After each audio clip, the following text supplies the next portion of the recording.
വെടിനിർത്തൽ നടപടിയിൽ കേന്ദ്രത്തെ ന്യായീകരിച്ച ശശി തരൂർ MP. സമാധാനമാണ് നമുക്ക് ആവശ്യം. 1971 സാഹചര്യങ്ങളല്ല 2025 എന്നും മനസ്സിലാക്കണം. തമ്മിൽ വലിയ വ്യത്യാസങ്ങൾ ഉണ്ട് എന്നും ശശി തരൂർ പറഞ്ഞു. വെടിനിർത്തലിനെ വിമർശിച്ച് കോൺഗ്രസ് കേന്ദ്രങ്ങളിലും സോഷ്യൽ മീഡിയയിലും വ്യാപക പ്രചാരണങ്ങൾ നടക്കുന്നതിന് ഇടെയാണ് ശശി തരൂരിന്റെ വ്യത്യസ്തമായ പ്രതികരണം.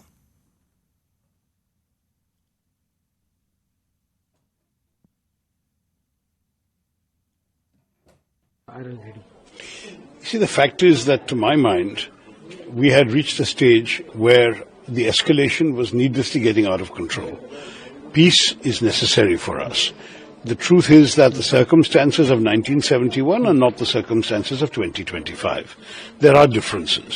As far as I'm concerned, I believe that the people of India deserve peace. We have suffered a lot. We have lost a lot of casualties. Ask the people of Poonch how many have died since this war began and the shelling from the Pakistanis. I'm not saying that we should always stop wars. When there are reasons to continue them, we should continue. But this was not a war we intended to continue. We just wanted to teach the terrorists a lesson. That lesson has been taught. I'm sure the government will continue trying to identify and track the specific individuals who did the horrors of Pahalgam. But as far as this particular conflict with Pakistan was concerned, there was no reason to risk the loss of more lives and limbs and fortunes. We need to focus on the well-being and prosperity of Indian people, of growth, development, progress. I think the peace is the right way to go at this stage.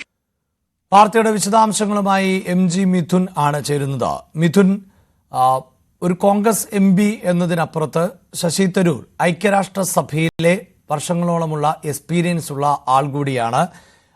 India Pak സംഘർഷം ഉടലെടുത്തതു മുതൽ വ്യത്യസ്തമായ നിലപാട്, പാർട്ടിയിൽ നിന്നും വ്യത്യസ്തമായ നിലപാട് സ്വീകരിച്ചിരുന്നു ശശി തരൂർ. ഒപ്പം ഐക്യരാഷ്ട്രസഭയിലടക്കം India പാകിസ്ഥാനെ ഒറ്റപ്പെടുത്താനുള്ള നീക്കം നടത്തുമ്പോഴും പ്രമേയം പാകിസ്ഥാനെതിരെ കൊണ്ടുവരാനുള്ള നീക്കം നടത്തുമ്പോഴും ശശി തരൂർ വളരെ കൃത്യമായി പറഞ്ഞിരുന്നു, അങ്ങനെ ഒരു പ്രമേയമൊന്നും പാസ്സാക്കപ്പെടുകയില്ല. ആ പ്രമേയം അവതരിപ്പിച്ചാൽ തന്നെ ചൈന അതിനെ വീറ്റോ ചെയ്യുവാനുള്ള സാധ്യതയുണ്ട്. ഏതെങ്കിലും ഒരു രാഷ്ട്രത്തിനൊപ്പം നിന്നുകൊണ്ട് ഉള്ളൊരു നിലപാട് ഐക്യരാഷ്ട്രസഭയൊന്നും സ്വീകരിക്കില്ല. ഒരുപക്ഷെ അദ്ദേഹം ഈ 71 സാഹചര്യമല്ല 2025 എന്ന് പറയുമ്പോൾ അതിൻ്റെ രാഷ്ട്രീയം നമുക്ക് മാറ്റിവെക്കാം. അതിനപ്പുറത്ത് അന്താരാഷ്ട്ര തലത്തിൽ വന്നിട്ടുള്ള മാറ്റങ്ങൾ ഉൾപ്പെടെ ഉൾക്കൊള്ളുകയും ഇന്ത്യ പോലെ ഒരു വളർച്ചയിലേക്ക് കടക്കുന്ന ഒരു രാജ്യം, മറുഭാഗത്ത് വലിയ പ്രതിസന്ധി നേരിടുന്ന രാജ്യം, അവിടെ ആക്രമണം ഉണ്ടായ നഷ്ടം എപ്പോഴും ഇന്ത്യക്ക് മാത്രമായിരിക്കും എന്നുള്ള വിലയിരുത്തലുകൾ, ആ നിലയിൽ തന്നെയാണോ ശശി തരൂർ പ്രതികരിക്കുന്നത്?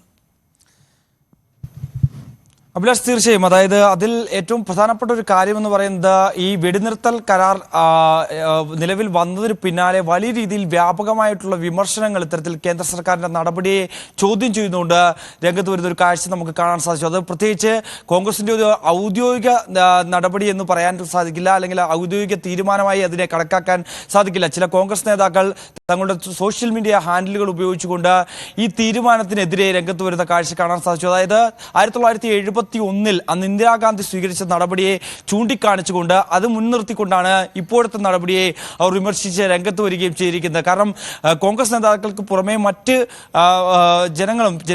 ഭൂരിഭാഗം ജനങ്ങളും ഇതേ സമാനമായ രീതിയിലുള്ള പ്രതികരണവുമായി രംഗത്ത് വരുന്ന കാഴ്ച കാണാൻ സാധിക്കുകയും ചെയ്തു. അതിന്റെ പശ്ചാത്തലത്തിലാണ് ഇത്തരത്തിലുള്ള ഒരു ചോദ്യം ശശി തരൂരിനോട് ചോദിക്കുന്നത്. അദ്ദേഹം അതിന് കൃത്യമായ മറുപടി പറയുന്നുണ്ട്. യുദ്ധം എന്ന് പറയുന്നത് നമ്മൾ ആഗ്രഹിക്കുന്നതല്ല, തീവ്രവാദത്തിനൊരു പാഠം നൽകുക എന്നുള്ളതായിരുന്നു നമ്മുടെ ലക്ഷ്യം. സമാധാനം പുനഃസ്ഥാപിക്കണമെന്നുള്ളതാണ് ഏവരുടെയും ആഗ്രഹം.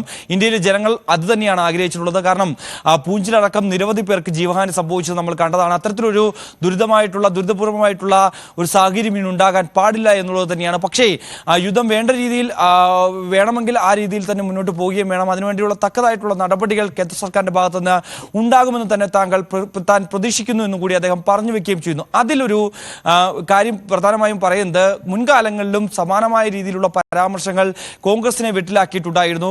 ശശിധരന്റെ ഭാഗത്തു നിന്നുള്ള പരാമർശങ്ങൾ അതേ രീതിയിൽ തന്നെയാണ് ഇപ്പോഴും ഈ ഒരു നടപടിയെ വ്യാഖ്യാനിക്കപ്പെടുന്നത്. കാരണം പല കോൺഗ്രസ് നേതാക്കളും ഇതുമായി ബന്ധപ്പെട്ട വിമർശനം ഉന്നയിക്കുമ്പോൾ കോൺഗ്രസ് നേതാവായിട്ടുള്ള ഒരു പാർലമെന്റ് MP ആയിട്ടുള്ള ശശി തരൂർ തന്നെ ഇത്തരത്തിലുള്ള ഒരു നിലപാട് സ്വീകരിക്കുമ്പോൾ അത് കോൺഗ്രസിനെതിരായിട്ടാണ് എന്നുള്ള രീതിയിലാണ് വ്യാഖ്യാനിക്കപ്പെടുന്നത്. അത്തരത്തിൽ കേന്ദ്രത്തെ ന്യായീകരിച്ച് വീണ്ടും ശശി തരൂർ രംഗത്ത് വരുന്നു എന്നുള്ള രീതിയിലാണ് പരാമർശിക്കപ്പെടുകയും ചെയ്യുന്നത്. അതിൽ നേരത്തെ അഭിലാഷ് സൂചിപ്പിച്ചതുപോലെ തന്നെ നമുക്കറിയാം, രണ്ട് ആണവശേഷിയുള്ള രാജ്യങ്ങൾ തമ്മിലുള്ള ഒരു സംഘർഷമായിരുന്നു. അതൊരു യുദ്ധത്തിലേക്ക് പോയാൽ അത് വലിയ നാശം വിധിക്കുമെന്നുള്ള സാഹചര്യത്തിലേക്ക് കാര്യങ്ങൾ എത്തിക്കുമായിരുന്നു. അതുകൊണ്ട് തന്നെയാണ് ലോകരാജ്യങ്ങൾ ഉൾപ്പെടെയുള്ളവർ ഈ ഒരു വിഷയത്തിൽ ഇടപെടുകയും അതിലൊരു മധ്യസ്ഥ ചർച്ച ആകാമെന്നുള്ള രീതിയിൽ രാജ്യങ്ങൾ പറയുകയും ചെയ്തു. കാരണം ചൈന ഉൾപ്പെടെയുള്ള രാജ്യങ്ങൾ ആദ്യമൊക്കെ ഈ ഒരു സംഘർഷം തുടരുന്ന സാഹചര്യത്തിൽ പോലും ഒരു അനുകൂല നിലപാട് സ്വീകരിക്കുന്നില്ല. അതായത് പാകിസ്ഥാനൊപ്പോ അല്ലെങ്കിൽ ഇന്ത്യക്കൊപ്പോ എന്ന രീതിയിൽ പറയുന്നില്ല എങ്കിൽ പോലും തന്നെ ഈ ഒരു വിഷയത്തിൽ ഇടപെടുന്നില്ലായിരുന്നു എന്നാണ്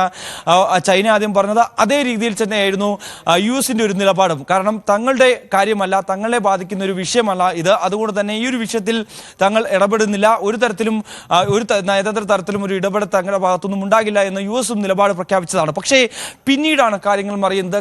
കാര്യം ഈ സംഘർഷാവസ്ഥ ഒരു അതിര് വിട്ടു പോയാൽ അല്ലെങ്കിൽ അത് രൂക്ഷമായി മുന്നോട്ട് പോയാൽ അത് വലിയൊരു യുദ്ധത്തിലേക്ക് കാര്യങ്ങൾ മാറും. ഒപ്പം തന്നെ ആണവശേഷിയുള്ള രാജ്യങ്ങളാണ്. അത്തരത്തിൽ ഒരു നടപടി സ്വീകരിച്ചാൽ അത് ലോക വ്യവസ്ഥയെ തന്നെ ബാധിക്കുകയും ചെയ്യും. ഒപ്പം തന്നെ ഇന്ത്യയെ സംബന്ധിച്ച് 1971 കാര്യങ്ങൾ ചൂണ്ടിക്കാണിച്ചുകൊണ്ടാണ് ഇത്തരത്തിലുള്ളൊരു പരാമർശം ഇപ്പോൾ ശശി തരൂർ നടത്തിയിരിക്കുന്നത്. കാരണം ആ രീതിയിലുള്ള പരാമർശങ്ങളാണ് നേതാക്കളുടെ ഭാഗത്തു നിന്നും ഉയർന്നു വരുന്നത്. അന്ന് ആ ഒരു നടപടി സ്വീകരിക്കാനുണ്ടായ സാഹചര്യം അത് ഏവർക്കും അറിയാവുന്നതാണ്. പക്ഷേ അന്നുണ്ടായിരുന്ന ഒരു സാഹചര്യമല്ല നിലവിൽ 2025 നോക്കുകയാണെങ്കിൽ ഉണ്ടാകുന്നത്.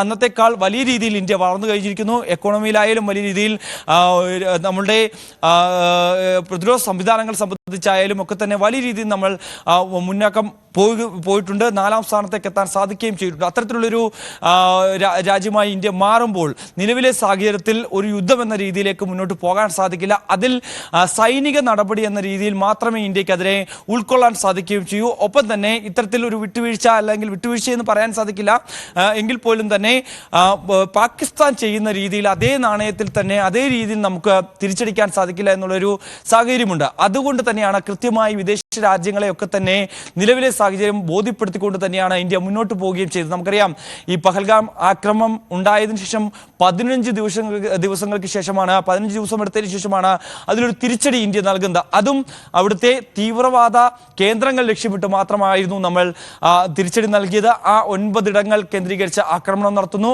അവിടെ തീവ്രവാദികളെ മാത്രം ലക്ഷ്യമിട്ടുകൊണ്ട് തന്നെയായിരുന്നു ആക്രമണം നടത്തിയത്. അതിൽ കൊല്ലപ്പെട്ടവരും അവർ തന്നെയാണ്. മറ്റൊരു സിവിലിയൻസിനെയും നമ്മൾ ലക്ഷ്യമിട്ടില്ലായിരുന്നു. അത്തരത്തിലൊരു റിപ്പോർട്ടും പാകിസ്ഥാൻ ഇങ്ങനെ സിവിലിയൻസിനെ രക്ഷപ്പെട്ടു എന്ന രീതിയിലുള്ള പരാമർശങ്ങൾ നടത്തുന്നുണ്ട് എങ്കിൽ പോലും തന്നെ ആ രീതിയിലേക്ക് ഒരു തെളിയിക്കാനുള്ള തെളിവുകളൊന്നും തന്നെ പാകിസ്ഥാന്റെ പക്കൽ ഉണ്ടാവുകയും ചെയ്തില്ലായിരുന്നു. പക്ഷേ പിന്നീട് നടന്ന സംഭവവികാസങ്ങൾ അത് വലിയ രീതിയിൽ ഇന്ത്യയെ ചൊടിപ്പിക്കുന്നത് തന്നെയായിരുന്നു. പക്ഷേ എങ്കിൽ പോലും തന്നെ പരിധി വിട്ട് ആക്രമണം നടത്താൻ ഇന്ത്യ തയ്യാറായില്ല എന്നുള്ളതാണ് ഏറ്റവും പ്രധാനപ്പെട്ട കാര്യം. ആ ഒരു സന്ദർഭം നിലനിൽക്കുമ്പോഴാണ് ഇത്തരത്തിലുള്ള പരാമർശം ശശി തരൂരിന്റെ ഭാഗത്തുനിന്നും ഉണ്ടാവുകയും അതാണ് ഏറ്റവും പ്രധാനപ്പെട്ടത്. 1971 ഇന്ത്യയുടെ സമീപനം, പ്രത്യേകിച്ച് ഇന്ദിരാഗാന്ധിയുടെ ഭരണകാലഘട്ടത്തിൽ അടക്കം ഇന്ത്യ അതിശക്തമായ നിലപാട് സ്വീകരിക്കും, പാകിസ്ഥാനെ സൈനികമായി അടക്കം കീഴ്പ്പെടുത്തുകയും ഒക്കെ ചെയ്ത സാഹചര്യങ്ങളുണ്ട്. അത്തരം പോസ്റ്റുകൾ, ഇന്ദിരാഗാന്ധിയുടെ പ്രസംഗങ്ങൾ, ആ കാലഘട്ടത്തിലെ ക്ലിപ്പിങ്ങുകൾ, അതോടൊപ്പം തന്നെ വാർത്താ കട്ടിങ്ങുകൾ ഒക്കെ വലിയ തോതിൽ ഈ കോൺഗ്രസ് കേന്ദ്രങ്ങൾ പ്രചരിപ്പിക്കുന്ന ഒരു സാഹചര്യം ഉണ്ട്. അതായത് ഇപ്പോഴത്തെ കേന്ദ്ര സർക്കാരിന്റെ ഈ നിലപാട്, അതായത് ഒരു വെടിനിർത്തലിലേക്ക് പോവുകയും പാകിസ്ഥാന് വലിയ പ്രഹരം ഏൽപ്പിച്ചില്ല എന്ന തോതിലുള്ള വിമർശനമൊക്കെ കോൺഗ്രസ് ഹാൻഡിലുകളിൽ നിന്ന്, കേന്ദ്രങ്ങളിൽ നിന്ന് ഉയരുന്നുണ്ട്. അവിടെയാണ് ശശി തരൂർ പക്ഷേ വ്യത്യസ്തമായ ഒരു നിലപാട് സ്വീകരിക്കുന്നു. ഇന്ത്യ ഇപ്പോൾ സ്വീകരിച്ചിട്ടുള്ള, കേന്ദ്ര സർക്കാർ കൈക്കൊണ്ടിട്ടുള്ള തീരുമാനത്തെ സ്വാഗതം ചെയ്യുന്ന നിലപാടാണ് ശശി തരൂരിന്റെ ഭാഗത്തു നിന്നും ഉണ്ടായിട്ടുള്ളത്.